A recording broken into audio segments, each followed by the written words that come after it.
Wait, hindi ko na ituloy ito. Hello, good morning po, Sir, Madam Vice President.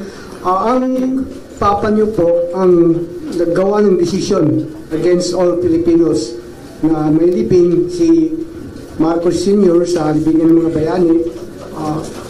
Ano na po ang nangyari ngayon? Nakalimutan na po ba ng nakaupo ngayon? Maraming salamat po. Hindi ko alam. Pero isang beses sinabihan ko talaga si Senator Amy.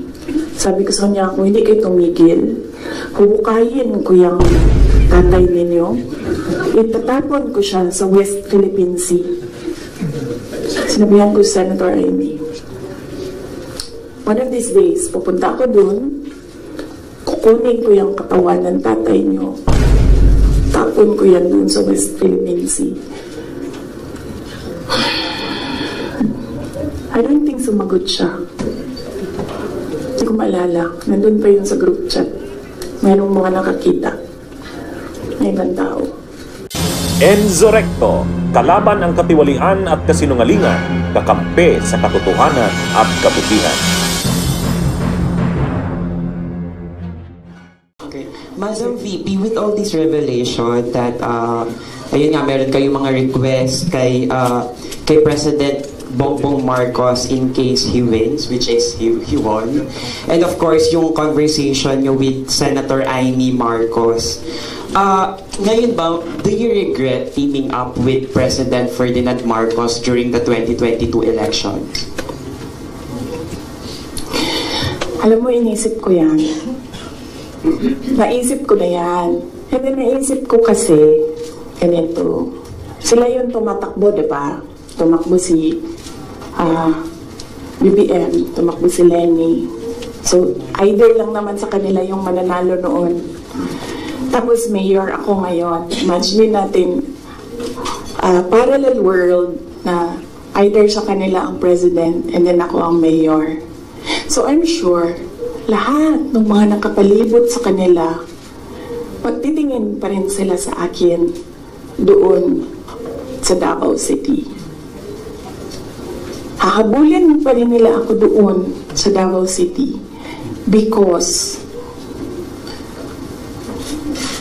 tinitingnan nila yung mga nakapalibot sa kanila, wala na yan silang pakialam kasi president na sila, diba?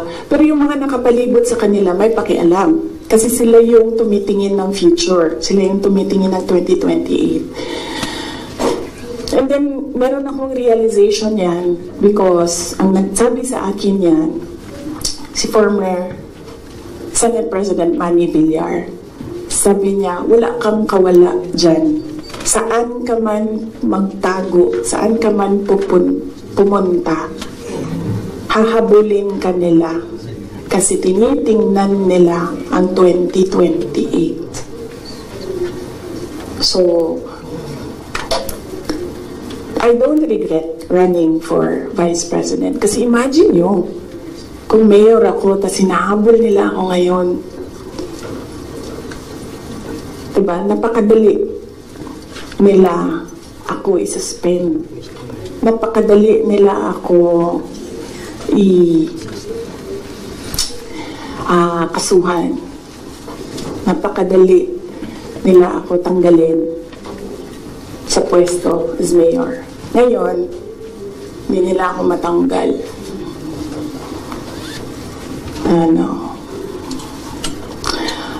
They can drag me to hell. Pagdating nila dun, ako pa rin yung presidente ng impyerno.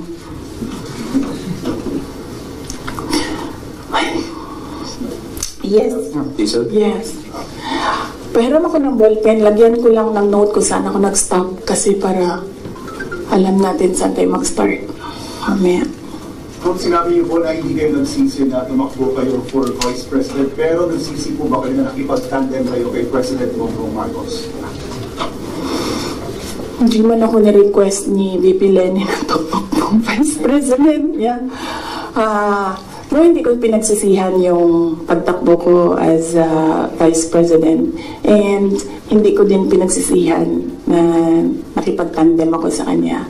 I'm sure merong rason ang Diyos kung bakit ako nilagay dito sa upuan na ito, sa ilalim ng seal na yan.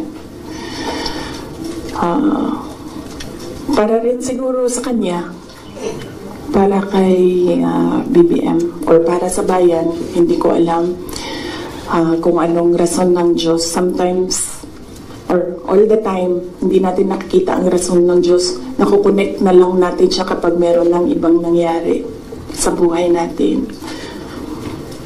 Siguro, yun yung rason para ganito gawin ko, bullshitin ko sila ng bullshitting. Bullshit kayong lahat. Drag me to hell. Sorry ha, sila muna ha, kasi hindi pa sila nakatanong.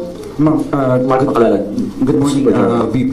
Since wala po kayong intention to run for Vice President from the very beginning, can we say na napilitan ba talaga kayo, and without yung call ni Senator Amy, masasabi nyo ba na nagamit lang kayo para lang manalo si President Bongbong Marcos sa pagkapangulo?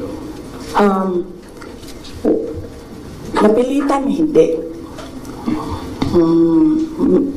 Very rational yung decision making ko sa pagtakbo as Vice President. Sinabi ko kanina, ganun din ginawa ko. Nilista ko yung positive, nilista ko yung negative. Nandun yung positive, sinabihan ko yung pamilya ko, tell me the negatives. So, ano yung isang tanong? Nagamit. Yes. Clear naman yun. Tinanong ko, bakit ako? And then she said, matatalo kami ni Lenny kung hindi mo dalhon ang mga Bisaya. Kaya nagbigay ako ng options. Bisaya nanan.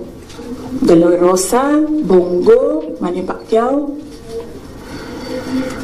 And then she said na hindi kakayanin. Except for Manny Pacquiao, hindi naman siya nagsabi na hindi kakayanin. Ang sinabi lang niya, nag-refuse si Senator Manny Pacquiao. So, of course, ginamit nila ako para manalo sila. Obvious naman yun. Gusto niyo makita yung survey? Hindi ko siya dala. Pero next time dalhin ko, and then pwede kayo tumingin pero hindi kayo pwede mag-picture. Ma'am, yes, ma'am. Well, DWIC. Yes. Ma'am, good morning. Ayong buntag, ma'am. So, tanaw ni mo, ma'am, sa tingin mo, ma'am, dapat tumakbo na lang po kayong presidente? Hindi. Kung papabalikin ako, tatakbo kang Vice President. Ilagay ko dyan. Drag me to hell. Ma'am Marlene po, from Radyo sa Estrada. Here po, ma'am. Yes, ma'am. Ma'am, having said na hindi mo kasalanan na hindi marunong maging presidente, yun ako po ngayon, ibig sabihin ba hindi po kayo kontento sa trabaho po ni Pangulo? Kaya nga umalis ako, di ba, sa administration. Hindi ko na gusto yung mga naririnig ko dun. Hindi ko na gusto yung mga nakikita ko dun. Kayo, kung gusto niyo ng pera, natatakot kayo, kayo lang. Huwag na ako isali. The reason why, noong 2016, ito, sidebar na lang ito, hindi ito kasali lang, tayong tatagal nito. Huwag na yan. Sige. Ay hindi. Hindi ko na gusto. Kung presidente niyo siya, okay lang. Ako, hanggang vice president lang ako. Hanggang number 2 lang itong bansa na ito. Wala itong number 1 para sa akin. Yes. Bea, Mamboracho. Yes po. Hi ma'am. Kanina po kasi sinabi nyo na, ma'am here. Yes. Kanina po kasi ma'am sinabi nyo po na hindi ka naman po inask ni VP Lenny para maging vice president niya. Did you somehow wish na sana inask ka na lang po niya na maging vice president niya to run alongside her? Hindi, ma'am. Uy, nanuukog o nidaog si Lenny. Doon magyapon na nila si PRD, di ba? Mag-ICC, gyapon na. Ala, samot na.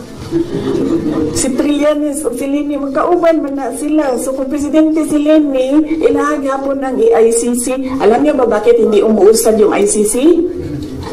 Kwento ko sa inyo next time. Masyado na kayong madaming material. Pwede natin i-cut ito. Red Mendoza. Ma'am, sorry po ma'am. Ma'am, may hanging question ako sa inyo the last time kasi ito yung tungkol dun, yun nga, you're referring nga yung tungkol doon sa tandem ninyo with the President BBM. And do you feel po ba may regret po ba din kayo? Kasi yung mga supporters ninyo were forced to vote for the President as tandem. Yun na yung sinasabi ko before na kasi may mga supporters din si President Marcos sinasabi na budol din sila sa inyo. Budol ako? Oo, nabudol din daw kayo sa nabudol din sila sa inyo. Parang gano'n sinasabi ng mga loyalista ni BBM na bumoto sa inyo as tandem. So, pwede na po ba masagot yun, ma'am, kung sa tingin niyo po ba bumaba yung pagbaba ng inyong suporta sa mga loyalista ni BBM ay parang enough po ba sa iyo na or nasa mati po ba na bumabay suporta ng mga loyalista ni BBM sa inyo? Hindi ko alam kung ano yung nire-refer nila na nabudol ko sila. Hiningi nila sa akin yung kampanya ko, binigay ko sa kanila, nanalo sila. So, saan na ng budol? Nung tumulong ako sa administration, ang DepEd was, top 3? The morale of the teachers were so high na they were happy maghirap na magturo. Rain or shine doon sa mga classrooms. So, saan na ng budol? Sa akin ba yun? Kung number 3 ang DepEd? Ako ba ang presidente? Hindi. Sa kanya yun. Cabinet member lang ako. Diba? Accomplishments ng DepEd. Sa akin ba yun? Hindi. Sa bayan yun. Accomplishment yun ng president. So, budol. Ms. Aracel Garcia, Fuji TV. Hi, good afternoon. During the time of your dad as president, he was not also having good terms with the Vice President Lenny, and now apparently parang naging naging president yon on this administration as well. How do you feel about that? And my follow-up question would be, are you looking into running on 2028 as president? Okay. So, si PRD, in all fairness to the person, hindi yung nanggigipit ng tao. Hindi niya ginipit si Lenny Robredo. Tinanong ko, bakit 700 lang yung budget ninyo at the time? Kasi 700 lang talaga ang pinropose. Hindi natin alam anong rason. Yan yung sinabi ko doon sa budget hearing. Hindi siya nagigipit. Sinuspend ba ni PRD o tinanggal sa pwesto mga politiko na kaibigan ni Lenny? Lahat ng mga tumatanggap sa kanya doon sa iba't ibang lugar, nasuspend ba yun? Nawalan ba ng budget? Wala naman. I don't remember anyone ever complaining na naalis sila sa pwesto kasi kaibigan nila sila ni Robredo. Wala. So, hindi yan siya mahilig maggipit ng kalaban. Kung maalala niyo, kalaban niya sa politika. Hindi sa personal na buhay. Sa politika, si Speaker Nograles, never yun nagipit sa Davao City. Si Trillanes, yan. Mortal enemy niya si PRD. Si PRD thinks nothing of him. Pero, ginipit ba yun? Wala. Diba? Kita nga natin siya kung saan-saan. Kita nga siya sa kasamang Lance Maido. Diba? News Watch Plus. Good morning, ma'am. Hello. Good morning. Good morning. Yes, sir. Good morning po. So, since we're on the topic of the election, 2022 elections, recently po kasi nagkita si Pangulong Bongbong Marcos at si Vice President Robredo sa isang event sa Sorsogon. And may sinabi po si Pangulong Marcos na this meeting is left for political reconciliation. How do you feel about this meeting and that statement? Wait lang ha. And the 2028 question, ma'am. Oo. Sa sunod na lang yan, ma'am. Ano ba yung sinabi ko na date? Kailan nga ba yun? Fourth quarter of 2026. Fourth quarter of 2026.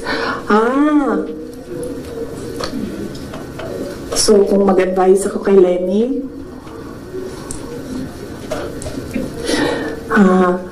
Ma'am Lenny, manood ka ng aking sit down. Yan lang. Wait, hindi ko na ituloy ito. Hello, good morning po, Sir, Madam Vice President. Ang papa niyo po ang naggawa ng desisyon against all Filipinos na may libing si Marcos Sr. sa libingan ng mga bayani. Ano na po ang nangyari ngayon? Nakalimutan na po ba ng nakaupo ngayon? Maraming salamat. Hindi ko alam. Pero isang beses sinabihan ko talaga si Senator Amy. Sabi ko sa kanya, kung hindi kayo tumigil, hubukayin ko yung tatay ninyo, itatapon ko siya sa West Philippine Sea. Sinabihan ko si Senator Amy. One of these days, pupunta ako dun, kukunin ko yung katawan ng tatay nyo, tapon ko yan dun sa West Philippine Sea.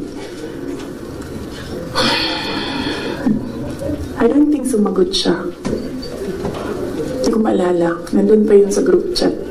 Mayroong mga nakakita. May ibang tao.